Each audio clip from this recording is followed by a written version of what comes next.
नमस्कार, good morning India में आपका स्वागत है। मैं हूं अदिति राजपूत। ओमिक्रॉन वेरिएंट से हम शुरुआत कर रहे हैं। पूरे देश में कोरोना का जो ये नया वेरिएंट है ओमिक्रॉन, उसके मामले 23 तक पहुंच गए हैं। महाराष्ट्र में ओमिक्रॉन के अब 10 मामले हो गए। जो 2 नए मरीज आए हैं वो महाराष्ट्र से ही आए हैं। हालांकि ओमिक्रॉन से संक्रमित मरीजों की सेहत बेहतर है, स्थिर बताई जा रही है। जो उनके सिम्टम्स हैं वो काफी माइल्ड है, इसलिए ज्यादा परेशानी फिलहाल नजर नहीं आ रही है। महाराष्ट्र में ओमिक्रॉन टेस्टिंग के लिए जिस एस-जीन ड्रॉप डिटेक्शन किट का इस्तेमाल हो रहा है उसकी कमी महसूस की जा रही है और इस टेस्ट से ही शोधकर्ताओं को समझने में मदद मिलती है कि मरीज किस वेरिएंट से संक्रमित हो सकते हैं। फाइनल रिजल्ट जो है वो जीनोम सीक्वेंसिंग से ही आता है। एक खास रिपोर्ट आपको दिखाते हैं। ऐसी मशीन एक साथ 376 सैंपल की जीनोम सीक्वेंसिंग करती है। वो तकनीक जिससे पता चलता है कि कोविड मरीज वायरस के किस वेरिएंट से संक्रमित है। बीते 5 दिनों में यानी 1 दिसंबर से अब तक 6,263 यात्री खतरे वाले देशों से महाराष्ट्र आए हैं। इसके अलावा बीते 4 से 5 हफ्तों में इन देशों से आए लोगों को लगातार ट्रेस किया जा रहा है। इन यात्रियों और इनके करीबियों को मिलाकर अब तक महाराष्ट्र में कुल 30 लोग कोरोना वायरस से ग्रसित मिले हैं। इनमें से कुल 10 मरीज ओमिक्रॉन वेरिएंट से संक्रमित पाए गए हैं। सबसे ज्यादा 7 मामले पुणे सर्कल से हैं। 1 मामला मुंबई से सटे कल्याण डोंबिवली का है और 2 मुंबई के 7 हिल्स अस्पताल में भर्ती हैं। इन 10 मरीजों में से 3 बच्चियां हैं जिनकी उम्र 18 साल से नीचे की है। अभी ये 6 पेशेंट में तो सब माइल्ड सिम्टम दिखाई दिए, इसमें तो कुछ कॉम्प्लिकेशन नहीं है अभी। और दे आर स्टेट प्रोटोकॉल के हिसाब से जो माइल्ड की ट्रीटमेंट है उसको वो रिस्पांस दिए। ये इन्फेक्शियस है ज़्यादा, फैमिली में सब पॉजिटिव है लेकिन सीविरिटी कम है उसकी। जो स्टेट प्रोटोकॉल जो फर्स्ट सेकंड फेज में दिए है उसी प्रोटोकॉल के हिसाब से अभी हम ट्रीटमेंट दे रहे हैं। ओमिक्रॉन को लेकर बढ़ती चिंता के बीच महाराष्ट्र में एस-जीन ड्रॉप डिटेक्शन किट का इस्तेमाल हो रहा है। समझा जाता है कि वायरस में अगर एस-जीन ना हो तो वो ओमिक्रॉन वेरिएंट हो सकता है। इस टेस्टिंग किट से ओमिक्रॉन वेरिएंट के मरीजों को ढूंढने में महाराष्ट्र सरकार को मदद मिल रही है, लेकिन मुंबई, पुणे छोड़कर महाराष्ट्र के बाकी जिलों में ऐसी टेस्टिंग किट की कमी बताई जा रही है। ओमाइक्रॉन का जो डायग्नोसिस है वो प्राइमरी डायग्नोसिस आरटी-पीसीआर में ही होता है। उसमें एस-जीन फेल्योर जब पता चलता है तभी वो ओमाइक्रॉन का प्राइमरी डायग्नोसिस होता है, जो बाद में जीनोम सीक्वेंसिंग से कंफर्म हो सकता है। लेकिन अभी ये आरटी-पीसीआर से ही ये डायग्नोसिस हो रहा है, लेकिन आरटी-पीसीआर टेस्ट की जो टेस्टिंग की बहुत ही कमी है, क्योंकि जब लॉकडाउन कम होने के बाद, दूसरी लहर कम होने के बाद टेस्टिंग की जो फैसिलिटीज है वो काफी जगह पर बहुत ही कम पाई जाती है। बहुत जगह के सेंटर भी कम कर दिए हैं। दूसरी बात है कि लोगों को कोविड केयर सेंटर जो है, जिनको आइसोलेशन वार्ड्स है, वो ज्यादा बढ़ाने चाहिए। हॉस्पिटल के बेड्स है, ये ओमाइक्रॉन का जो एपिडेमिक रहेगा तो वो बहुत जोरों से फैलेगा, इसलिए ज्यादा लोग बीमार हो सकते हैं। इसलिए हॉस्पिटल के बेड्स जो है वो दूसरी लहर के तुलना में कम से कम 3 गुना तो बढ़ाने चाहिए। गवर्नमेंट एस-जीन के कुछ किट्स, डिटेक्शन के किट्स कुछ ले रहे हैं। कोई जिलों में इसको सप्लाई किया जाएगा, पर ऐसा बिल्कुल नहीं है कि हमें इसी टेस्ट के ऊपर, ऐसी किट के ऊपर हमें जो है पूरी तरह से डिपेंड करना है। हमें क्लिनिकल सिम्टम्स, ट्रैवल हिस्ट्री और एक्सपोजर, इन तीनों के ऊपर ज्यादा ध्यान देना है। प्रशासन और सरकार इस नए वेरिएंट को लेकर अलर्ट है। ऑक्सीजन, कोविड बेड, वेंटिलेटर, तमाम तैयारियां हैं और 15 दिसंबर को एक बार फिर से इन तैयारियों की समीक्षा किए जाने की बात कही जा रही है। मुंबई से पूजा भारद्वाज, एनडीटीवी इंडिया के लिए। ओमिक्रॉन संक्रमण के खतरे को देखते हुए कर्नाटक सरकार ने कई कड़े कदमों का ऐलान किया है। एजेंसियों को सख्ती से नियम पालन करवाने का निर्देश भी दिया गया और जिन लोगों ने वैक्सीन की दोनों डोज ली है उन्हें ही मॉल या थिएटर्स में जाने की इजाजत दी गई है। लेकिन खुद कर्नाटक के मुख्यमंत्री बसवराज बोम्मई बगैर मास्क लगाए नजर आ रहे हैं और सोशल डिस्टेंसिंग की धज्जियां उड़ाते नजर आए। कर्नाटक के मुख्यमंत्री बसवराज बोम्मई सोमवार को उत्तर कर्नाटक में न मास्क की परवाह न ही सोशल डिस्टेंसिंग की असर आसपास खड़े लोगों पर भी साफ दिख रहा है। जबकि शुक्रवार को मुख्यमंत्री ने ही कई सख्त कदमों का ऐलान किया था। कहा कि जिन्होंने दोनों डोज ले ली है वही मॉल और थिएटर में जा सकते हैं। सर्टिफिकेट जब आप मांगते हैं तो लोगों में थोड़ा रेजिस्टेंस तो होता है, थोड़ा इंस्टेंस होता है। कुछ लोग बोलते हैं मेरा ड्यू नहीं है कुछ, लेकिन हम लोग उनको, क्योंकि डॉक्टर भी यही है, बीबीएमपी वाले भी यही है, वो लोग उनको थोड़ा समझा के बोल रहे हैं कि वैक्सीन ले सकते हो, अभी लाजिम है सेकेंड डोज लेना। आपने देखा कि मॉल्स में किस तरह की व्यवस्था की गई है और अब आपको ले चलते हैं बाजार और देखते हैं कि वहाँ ओमिक्रॉन के संक्रमण को देखते हुए क्या बदलाव आए। जहां मार्शल्स और पुलिस है, वहां लोग कोविड प्रोटोकॉल का पालन कर रहे हैं। लेकिन जब मार्शल्स नहीं होते तो हालात कुछ ऐसे होते हैं। फियर था ना, वो चला गया है। न्यूज़ में पहले क्या था, मीडिया में वो डरा कर ऐसा होता था। अब मीडिया में कुछ नहीं डरा रहे, वो कह रहे कुछ फर्क पड़ता, कुछ नहीं हो रहा है इसमें बहुत ज़्यादा तकलीफ नहीं है, ऐसा करके बोल रहे हैं। इसलिए करके लोग ही जान गए हैं। हमें डर तो लगता है सर, लेकिन क्या करें, आएंगे नहीं तो खाएंगे नहीं। अगर आएंगे तो कुछ पैसा कमा के खाएंगे, अगर नहीं आएंगे तो पैसा कमा के पाएंगे। संक्रमण का खतरा तेजी से बढ़ रहा है। सरकार की कोशिश अपनी जगह है, लेकिन लोग बेफिक्र हैं। ऐसा लगता है कि इन लोगों ने कोविड-19 के दूसरे वेव से सीख नहीं ली है। बेंगलुरु से कैमरामैन कुमार के साथ निहाल किदवई, एनडीटीवी इंडिया। बिहार में कोविड टीके का फर्जीवाड़ा सामने आया है।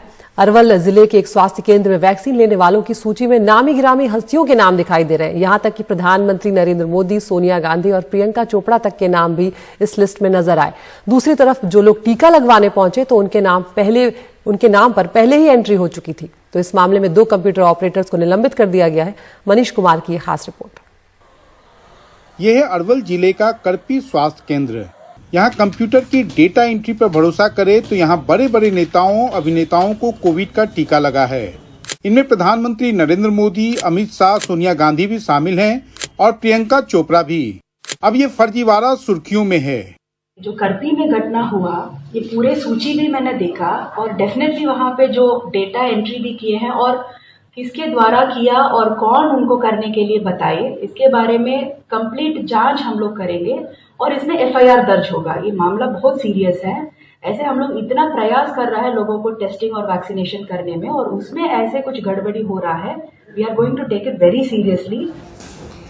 पिछले हफ्ते जब 50 से अधिक लोग जब दूसरा टीका लेने पहुंचे तो पटना के वैक्सीन सेंटर पर उन्हें बताया गया कि उनके नाम पर एंट्री हो चुकी है। इसकी जांच का भी आदेश दिया गया है, लेकिन राज्य सरकार खासकर स्वास्थ्य विभाग के लिए ये 2 प्रकरण काफी जग हंसाई वाले साबित हो रहे हैं। ये टेक्निकल चीजें होते हैं, ये कंप्यूटर पे डाटा टाइप करना, डाटा एंट्री करना, ये सब सारी तकनीकी चीजें। इन तकनीकी चीज़ों में गलती करने की कोई स्कोप नहीं छोड़ी जा सकती, ना आप गलती कर सकते हैं। और यदि गलती करेंगे तो आपको उसी काम के लिए लगाया गया है, आप दंड के भागी होंगे और आपको दंड दिया जाएगा, और दंड उन लोगों को दिया जा रहा है।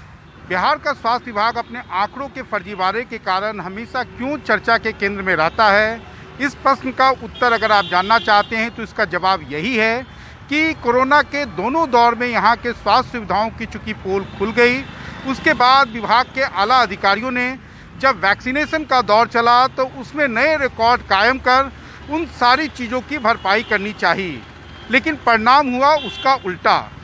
जहानाबाद से मुकेश और पटना से कैमरामैन हबीब अली के साथ मनीष कुमार, एनडीटीवी इंडिया के लिए।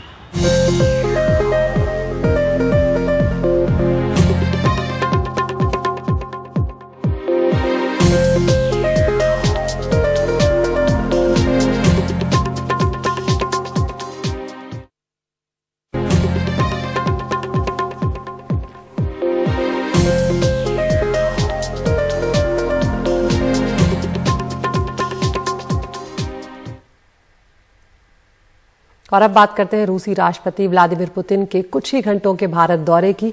और इन दोनों देशों की जो मुलाकात हुई, समझौते के बाद प्रधानमंत्री और रूस के राष्ट्रपति के बीच सोमवार को दिल्ली में शिखर वार्ता ने रिश्तों में एक नया अध्याय जोड़ा है। इस शिखर वार्ता के दौरान कुल 28 समझौतों और सहमति पत्रों पर दस्तखत किए गए हैं।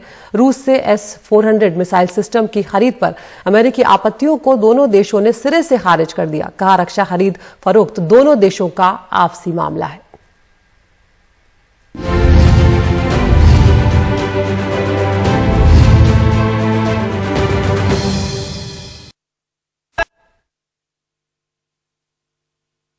प्रधानमंत्री मोदी और रूस के राष्ट्रपति पुतिन के बीच आमने सामने की ये शिखर बैठक 2 साल बाद हुई। पुतिन कुछ ही घंटे भारत में ठहरे, लेकिन कोरोना काल में जिनेवा के बाद ये उनका दूसरा विदेशी दौरा रहा। इसे भारत और रूस के बीच रिश्तों में नई ऊंचाई के तौर पर देखा जा रहा है। एक्सेलेंसी, वर्ष 2021 हमारे द्विपक्षीय संबंधों के लिए कई मायनों में महत्वपूर्ण है।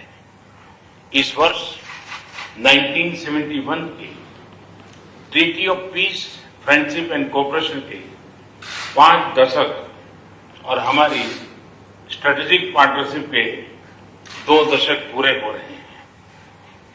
इस विशेष वर्ष में आपके साथ फिर मिल पाना मेरे लिए हर्ष की बात है, क्योंकि हमारी स्ट्रेटेजिक पार्टनरशिप में पिछले 20 वर्षों में जो उल्लेखनीय प्रगति हुई है, उसके मुख्य सूत्रधार आप ही रहे हैं।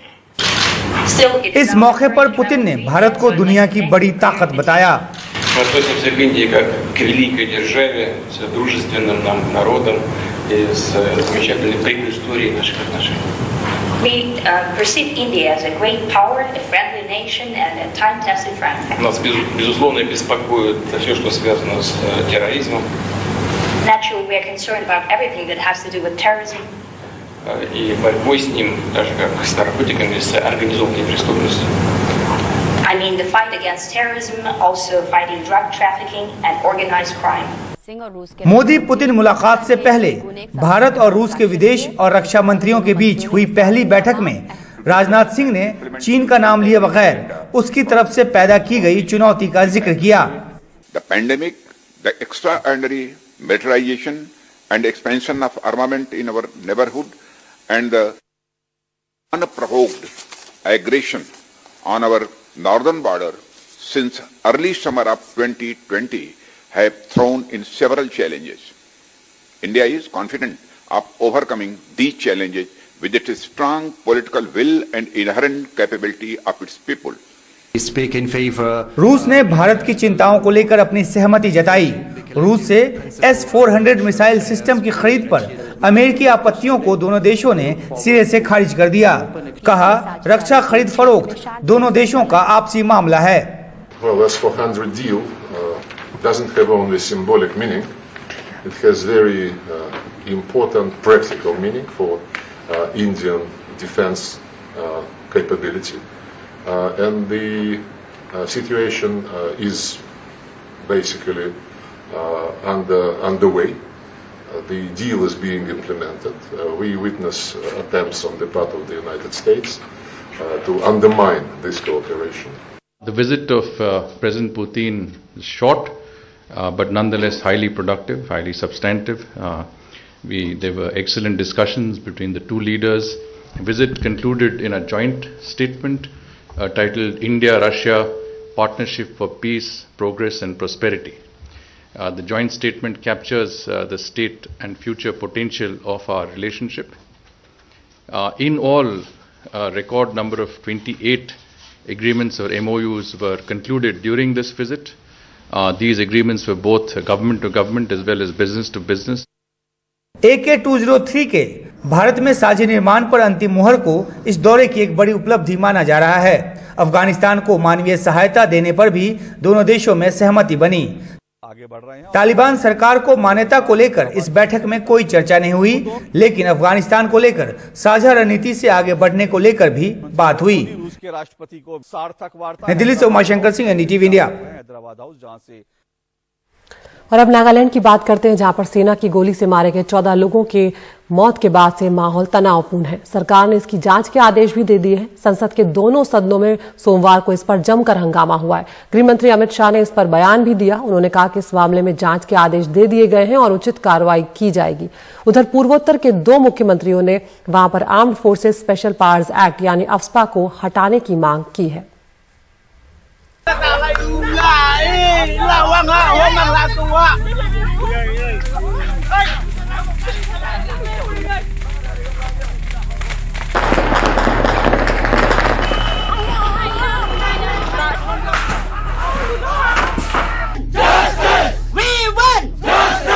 नागालैंड में मारे गए 14 लोगों का अंतिम संस्कार सोमवार को हो गया, लेकिन राज्य में प्रदर्शन जारी है।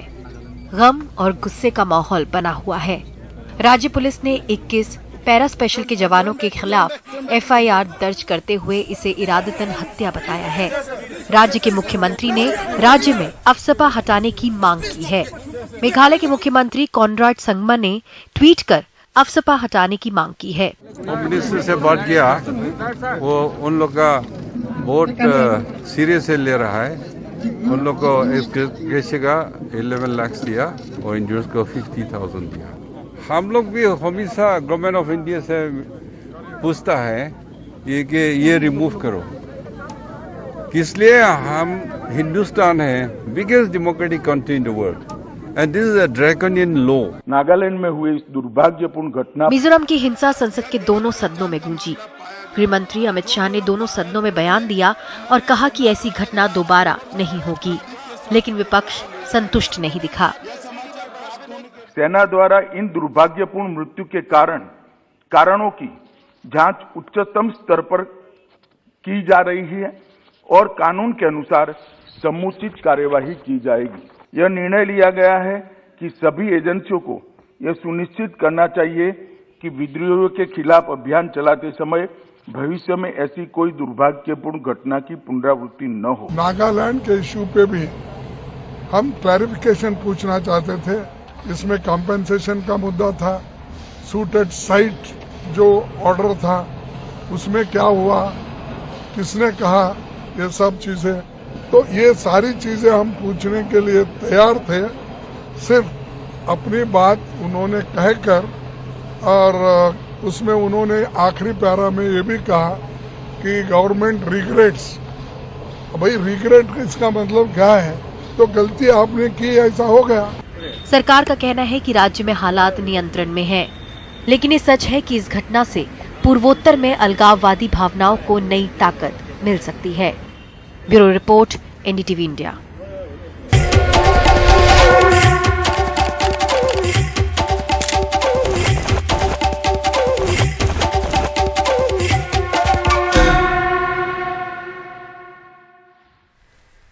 उत्तर प्रदेश के मेरठ में आज पहली बार आरएलडी अध्यक्ष जयंत चौधरी और समाजवादी पार्टी अध्यक्ष अखिलेश यादव मंच साझा करने जा रहे हैं। ये रैली पहले सिर्फ आरएलडी करने वाली थी, लेकिन बाद में इसे गठबंधन की रैली कर दिया गया है। हाल ही में दोनों पार्टियों में गठबंधन पर सहमति बनी है। जयंत चौधरी बोले हैं कि बीजेपी के साथ जाने का सवाल ही नहीं है। अब देखना होगा कि दोनों पार्टियों के साथ आने का चुनावी फायदा उन्हें होता है या नहीं।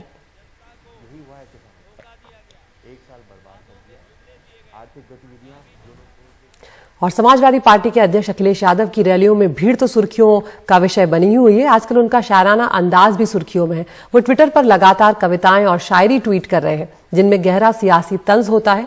यही तंज उनके भाषणों में भी नजर आने लगा है और इस चुनाव में पार्टी के तमाम नारे अखिलेश यादव के ही दिए हुए। कमाल खान की ये रिपोर्ट। यह सारा कुछ याद रखना, मेरा इतना ही कहना। यूपी के डिप्टी सीएम केशव मौर्य ने बताया कि पहले सारी गुंडई लुंगी पहनने वाले करते थे, अब उन्होंने बंद करा दी है। 2017 के विधानसभा चुनाव से पहले कितने लुंगी छाप गुंडे घूमते थे,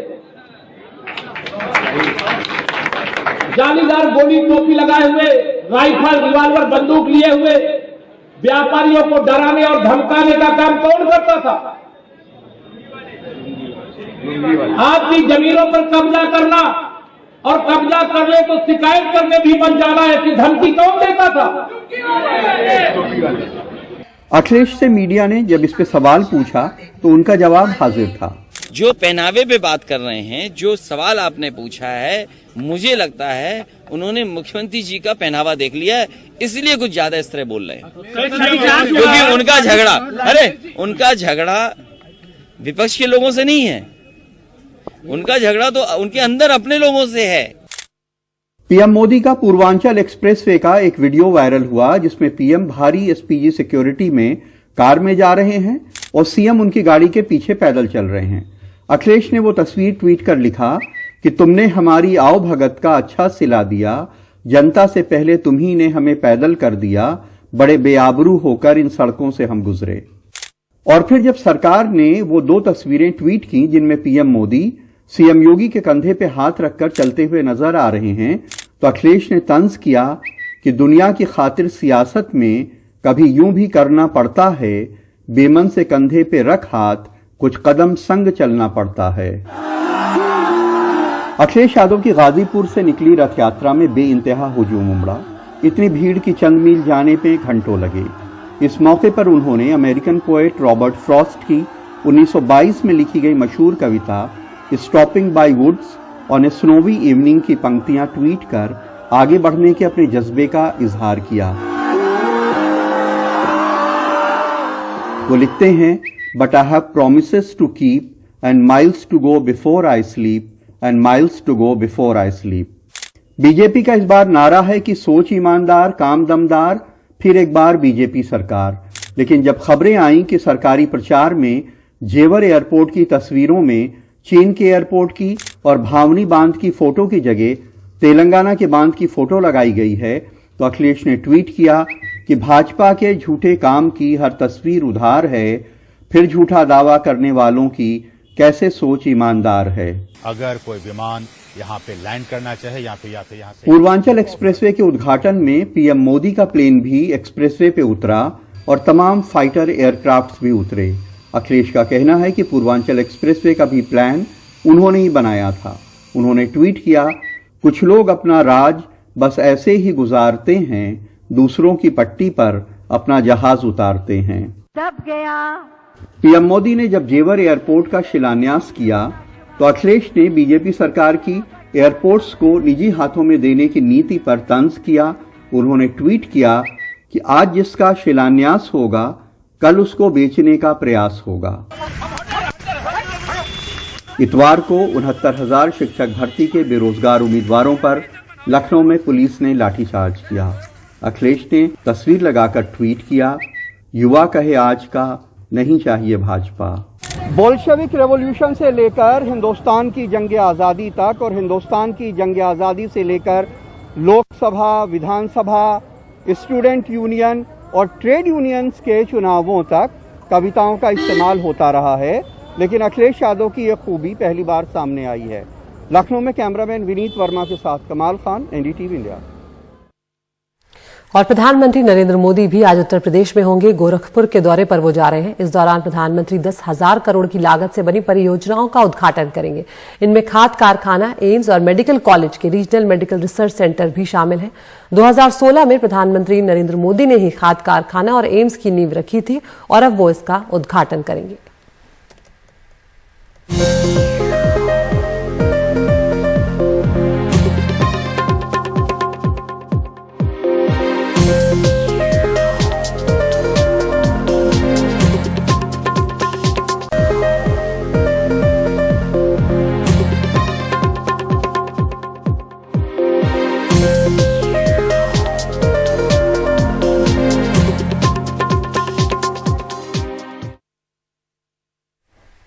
सरकार ने ऐलान किया है कि मध्य प्रदेश में अब पुलिस कर्मियों की तरह होमगार्ड्स को भी ड्यूटी के दौरान नाश्ता भोजन के लिए भत्ता दिया जाएगा।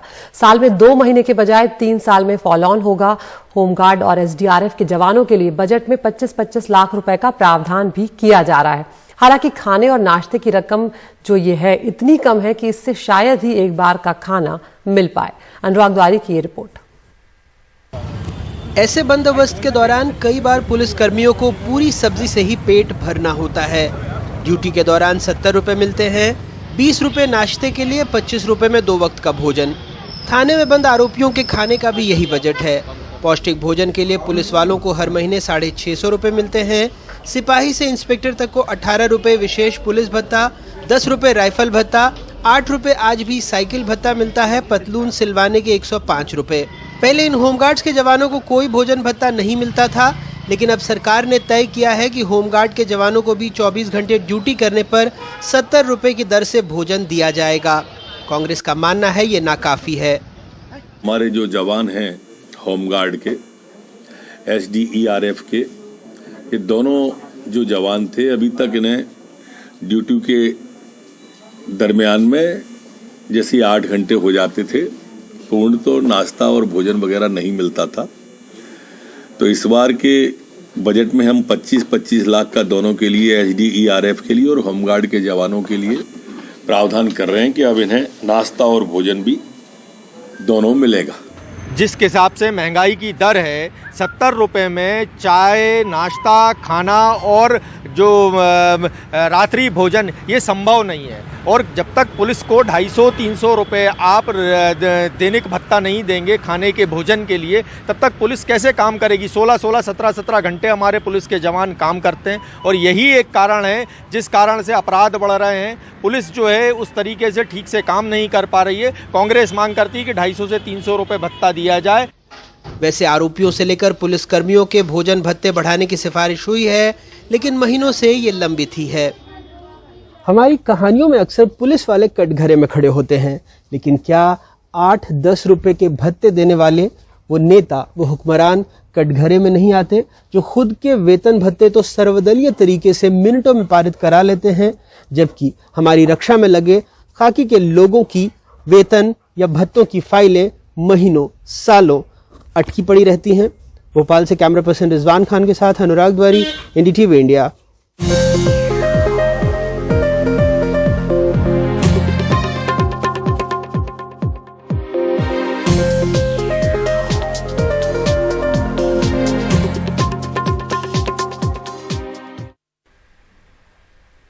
नमस्कार, गुड मॉर्निंग इंडिया के इस खास शो में आपका बहुत बहुत स्वागत है। मैं हूं आपके साथ जया कौशिक। शुरुआत कर रहे हैं हम किसानों की खबर के साथ। दिल्ली की सीमाओं पर किसानों का आंदोलन अभी भी जारी है। आज सिंघू बॉर्डर पर संयुक्त किसान मोर्चा की सुबह 11:30 बजे एक अहम बैठक है। इससे पहले शनिवार 5 दिसंबर को किसानों ने केंद्र सरकार को आज यानी 7 दिसंबर का अल्टीमेटम दिया हुआ था। गृह मंत्री अमित शाह से बातचीत के बाद किसानों ने सरकार से बातचीत के लिए 5 किसानों की कमेटी बनाई थी, पर सरकार से अब तक कोई बातचीत का बुलावा नहीं आया है। ऐसे में किसान संगठन आज आंदोलन तेज करने के लिए एक बड़ी घोषणा कर सकते हैं। किसान एमएसपी की गारंटी, किसानों के खिलाफ मुकदमे वापस जैसी मांगों के साथ आंदोलन जारी रखे हुए हैं। इस वक्त हमारे सहयोगी सौरभ शुक्ला हमारे साथ ज्यादा अपडेट के साथ जुड़ रहे हैं। सौरभ, क्या कुछ जानकारी और किस तरह की बैक चैनल टॉक्स इस वक्त किसानों की सरकार के साथ चल रही है? क्या 5 किसानों की कमेटी के बाद सीधे तौर पर सरकार से अब तक कोई चर्चा शुरू हुई है?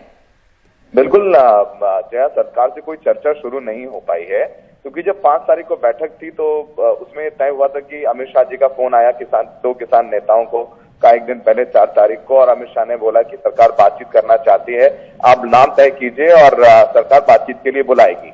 यही वजह था कि किसान संगठनों ने 2 दिन का वक्त दिया कि सरकार इन 2 दिनों में किसानों को बुला के बातचीत कर ले। तो किसानों में उस दिन बैठक में ये भी चर्चा हुई थी कि अगर सरकार मुकदमे वापस ले लेती है और एमएसपी पर कमेटी बनाकर कोई आश्वासन देती है तो उसके बाद किसान दिल्ली के बॉर्डर से आंदोलन खत्म करने का ऐलान कर देंगे 7 तारीख को। लेकिन ऐसा हुआ नहीं जया। 2 दिन बीत गए हैं, सरकार की तरफ से कोई बातचीत का बुलावा आया नहीं है। तो संयुक्त किसान मोर्चे में आज बैठक होगी तो आज आंदोलन खत्म करने का तो सवाल ही नहीं उठता है और आंदोलन तेज करने पर चर्चा होगी कि कैसे सरकार पर दबाव बनाया जाए, क्योंकि लगभग सिर्फ हरियाणा में किसान आंदोलन के दौरान 48,000 से ज्यादा मुकदमे हैं और किसानों का कहना है कि सरकार इस वक्त दबाव में है, दिल्ली की सीमाओं पर वो बैठे हैं, अगर वो उठ गए तो फिर ये मुकदमे वापस नहीं होंगे और सरकार किसानों को परेशान करने के लिए, दबाव बनाने के लिए इन मुकदमों को लेकर के उनको पूछताछ कर सकती है, उनको जो है प्रताड़ित किया जा सकता है। यही वजह है कि किसान हट नहीं रहे हैं। बहरहाल ज्यादातर किसानों की राय यही है कि अगर मुकदमे वापस हो जाते हैं, एमएसपी पर कोई गारंटी मिल जाती है, उनको लिखित आश्वासन मिल जाता है सरकार से, तो आंदोलन खत्म कर देंगे। लेकिन सरकार ने बातचीत के लिए बुलाया नहीं, जबकि निमंत्रण खुद अमित शाह ने कहा था कि आप कमेटी बना के आइए। तो अब आज बैठक में ये लोग फैसला लेंगे कि आगे की रणनीति क्या होगी और दिल्ली की सीमाओं से उठने का कोई सवाल नहीं उठता है। आज की बैठक में आंदोलन तेज करने पर चर्चा होगी। हो सकता है कि किसान संगठन कोई ऐलान करें जिसमें पार्लियामेंट मार्च की भी बात हो सकती है या कहीं सड़क जाम करने की बात हो सकती है। तो किसान कोशिश करेंगे कि दबाव बनाया जाए। बिल्कुल, यह दबाव की राजनीति किसान लगातार बना रहे हैं। यहाँ पर किसानों ने का जो कृषि कानून है भले ही वापस हो गए, लेकिन कई मांगे हैं किसानों की जो अभी भी सरकार से वो गुहार लगा रहे हैं। देखते हैं आगे इसमें क्या कुछ नतीजा निकलता है। और नागालैंड की बात करते हैं, जहां मोन जिले में सेना के जवानों द्वारा मारी गई गोली में 14 लोगों की मौत के बाद लगातार तनाव बना हुआ है। हालांकि 14 लोगों का यहां अंतिम संस्कार कर दिया गया है। इस घटना को लेकर भारतीय सेना के 21 पैरा विशेष दलों के खिलाफ एफआईआर दर्ज कर ली गई है। मामले की जांच के लिए राज्य सरकार ने एसआईटी गठित कर दी है। एहतियातन इलाके में इंटरनेट और एसएमएस सेवा को बंद कर दिया गया है। वहीं केंद्रीय गृह मंत्री अमित शाह ने कल संसद में इस घटना को लेकर बयान दिया और कहा कि यह सुनिश्चित किया जाएगा कि भविष्य में फिर ऐसी घटना ना हो।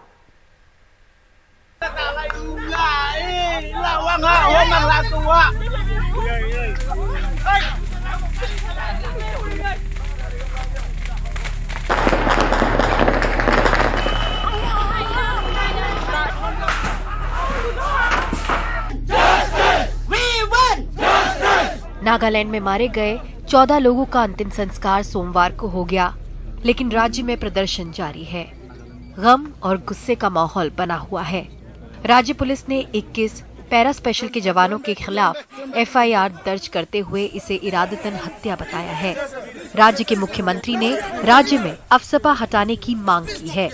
मेघालय के मुख्यमंत्री कॉनराड संगमा ने ट्वीट कर अफसपा हटाने की मांग की है। मिनिस्टर से बात किया, वो उन लोग का बहुत सीरियस से ले रहा है।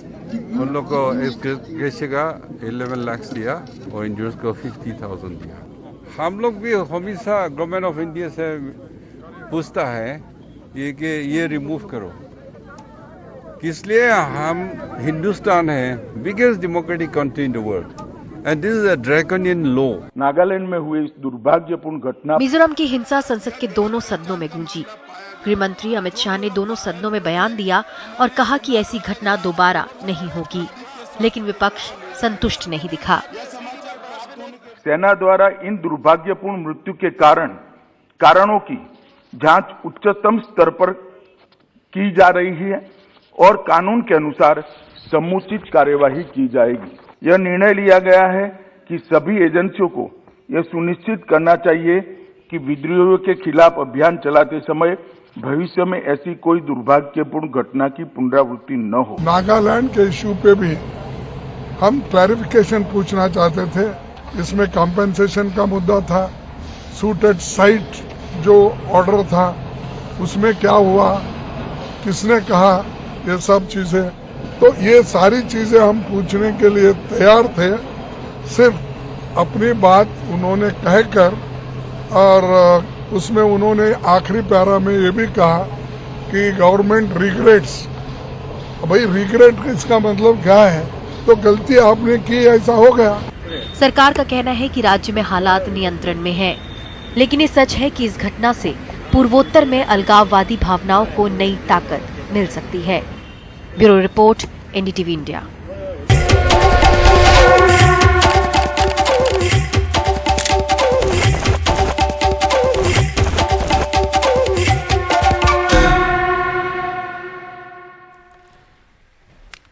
उत्तर प्रदेश के मेरठ में आज पहली बार आरएलडी अध्यक्ष जयंत चौधरी और सपा अध्यक्ष अखिलेश यादव मंच पर एक साथ नजर आएंगे, मंच साझा करेंगे। ये रैली पहले सिर्फ आरएलडी करने वाली थी, लेकिन बाद में इसे गठबंधन की रैली कर दिया गया।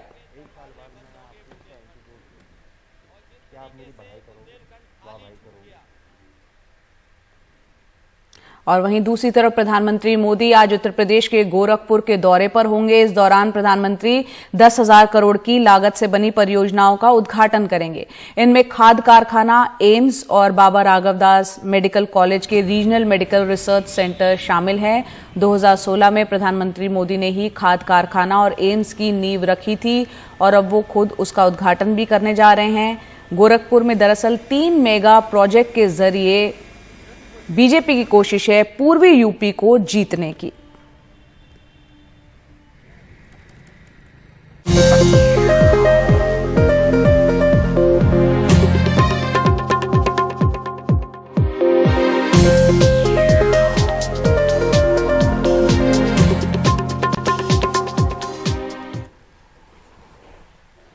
और अब खबर मध्य प्रदेश से, जहां विदिशा के गंजबा सौदा जिला के सेंट जोसेफ स्कूल में सोमवार को धर्मांतरण के मामले को लेकर नागरिकों का गुस्सा स्कूल पर फूट पड़ा। इस दौरान स्कूल पर पथराव भी किया गया, तोड़फोड़ की गई। गुस्साए लोगों ने हंगामा कर प्रबंधन पर कार्रवाई करने की मांग को लेकर एक ज्ञापन दिया है। पिछले दिनों सेंट जोसेफ स्कूल के 8 बच्चों के धर्मांतरण का मामला सामने आया था। सोशल मीडिया में इससे जुड़ी एक फोटो भी पोस्ट की गई थी। लगातार हो रहे हंगामे को देखते हुए प्रशासन ने शहर के स्थानीय चर्च, भारत माता कॉन्वेंट स्कूल और सेंट जोसेफ स्कूल में पुलिस तैनात कर दी है।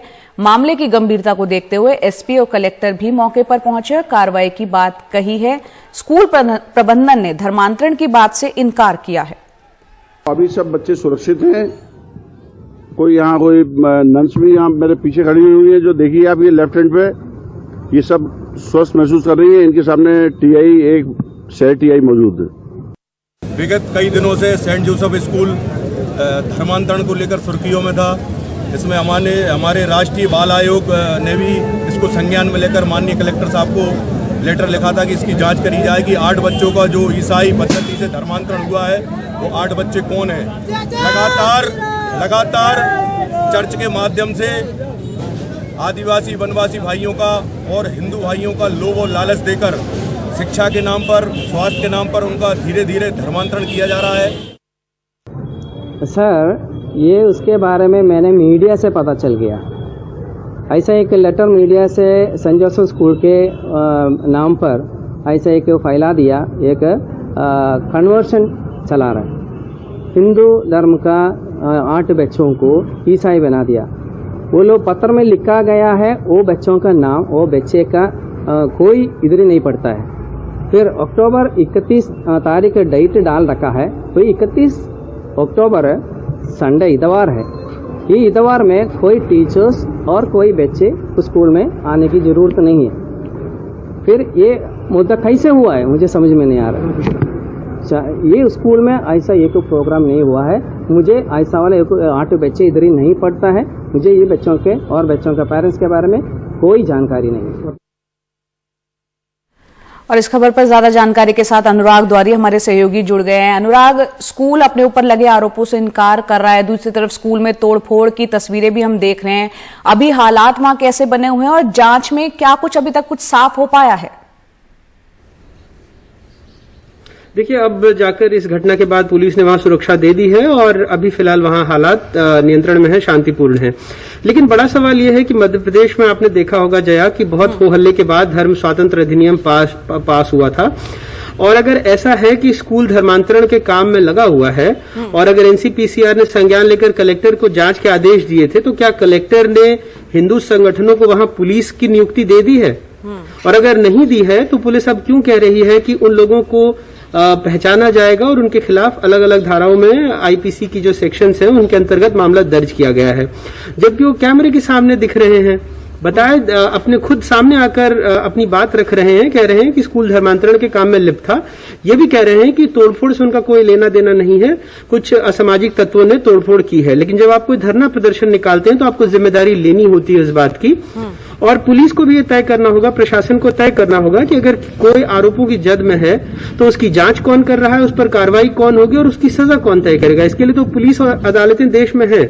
इन संगठनों को किसने इजाजत दे दी कि स्कूल में जब बच्चे पढ़ रहे हैं, उनकी 12वीं की परीक्षा चल रही थी, गणित की परीक्षा चल रही थी, अंदर बच्चे बैठे हुए थे, तब इन्होंने तोड़फोड़ की है। और उन बच्चों को आप सोचिए जो परीक्षा में बैठे हुए हैं उनको कितनी मानसिक अवस्था उनकी कैसी रही होगी जो बाहर आकर जब उन्होंने इस तोड़फोड़ को देखा। तो सबसे पहले तो जो चिन्हित लोग हैं उनको सबसे पहले गिरफ्तार किया जाना चाहिए और उनके खिलाफ मामला दर्ज किया जाना चाहिए। लेकिन अभी तक ऐसा हुआ नहीं है, अज्ञात लोगों के खिलाफ मामला दर्ज हुआ है। बिल्कुल, यहाँ पर जो तस्वीरें भी आ गई तो चिन्हित करके उन लोगों के खिलाफ मामला होना चाहिए। बच्चे अंदर परीक्षा दे रहे थे और इस तरह की तोड़फोड़ यहाँ पर की गई है। बहुत बहुत शुक्रिया अनुराग द्वारी इस पूरी जानकारी के लिए आपका।